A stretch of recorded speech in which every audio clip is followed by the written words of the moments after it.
What is balanced force? If the resultant of applied forces is equal to 0, it is called balanced force.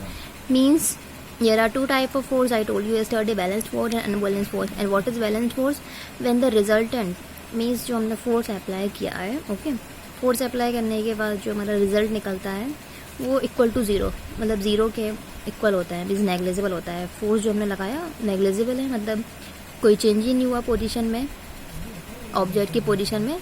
So means that is balanced force. Example, in the tug of bar, if both the team apply similar magnitude of force in opposite direction, rope does not move in either side. This happens because of balanced force in which resultant of applied force becomes 0. It means tug of bar means rope means पता है, जैसे कोई रोप है, ठीक है, दो team है, team A and team B. Team A and team B में कोई कंपटीशन हो रहा है रोप खींचने का. रोप हम पुल करते हैं ना, रस्सी खींचने का, कौन किस साइड खींच सकता है, ठीक है.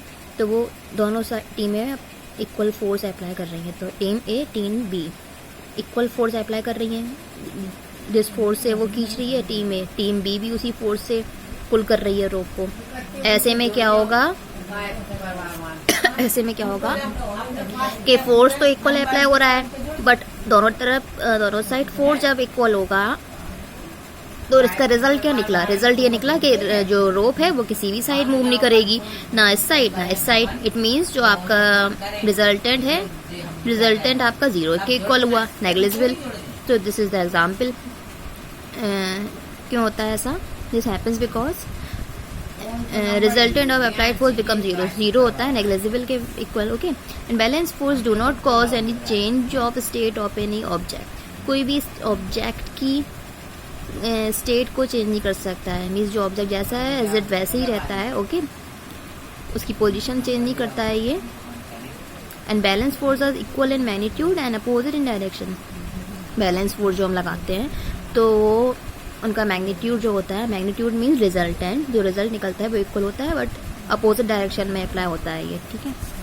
And balance force can change the shape and size of the object. But how?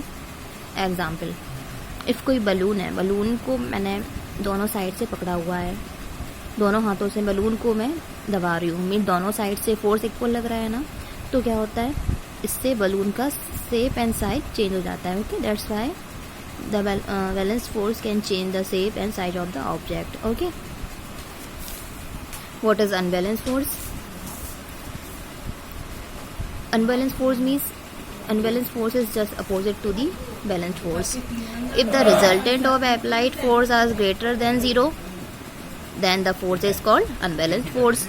Okay. It means कोई result force apply किया, okay, and result क्या निकलता है? greater होता है, 0 नहीं होगा इसमें. मीन्स जो हमने फोर्स अप्लाई किया है वो नेग्लिजिबल नहीं होगा, उसका कोई ना कोई इफेक्ट होगा ऑब्जेक्ट की पोजीशन में. ओके.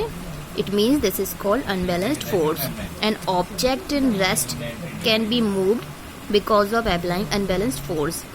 आपको पता है बैलेंस फोर्स से तो ऑब्जेक्ट की पोजीशन में चेंज नहीं होता है, बट अनबैलेंस्ड फोर्स अप्लाई करने पर अनबैलेंस्ड फोर्स से कोई भी ऑब्जेक्ट मूव कर सकता है. ओके. उसकी पोजीशन में चेंज होता है. Means unbalanced force can do different things like move a stationary object. कोई stationary object है, okay, stable rest position में, उसको move कर सकता है. and increase the speed of a moving object. okay. speed increase हो सकती है. and decrease the speed of a moving object, या तो increase होगी या decrease होगी speed. and stop a moving object. and जो rest position में उसको movement में ला सकता है, and जो moving में है उसको stop कर सकता है. okay. and change the shape and size also. Shape and size भी चेंज हो जाते हैं अनबैलेंस फोर्स से.